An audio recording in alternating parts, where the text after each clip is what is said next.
The National Weather Service in State College, Pennsylvania has issued a severe thunderstorm warning for northwestern York County in south-central Pennsylvania, central Cumberland County in south-central Pennsylvania, until 9:15 p.m.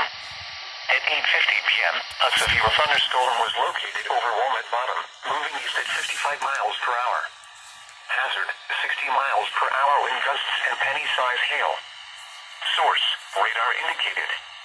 Impact, expects damage to trees, roofs, and siding. Locations impacted include Carlisle, Mechanicsburg, Shippensburg, Plainfield, Boiling Springs, Dillsburg, Mount Holly Springs, Newville, New Kingstown, Sittensburg, Walnut Bottom, Franklintown, Messiah College, Penn State Dickinson School of Law, and Shippensburg University. This includes the following interstates: the Pennsylvania Turnpike near mile marker 222, and from mile markers 229 to 236. Interstate 81 from mile markers 28 to 50. For your protection, move to an interior room on the lowest floor of a building. Repeating, a severe thunderstorm warning has been issued until 9:15 p.m. for the following counties: Cumberland and York.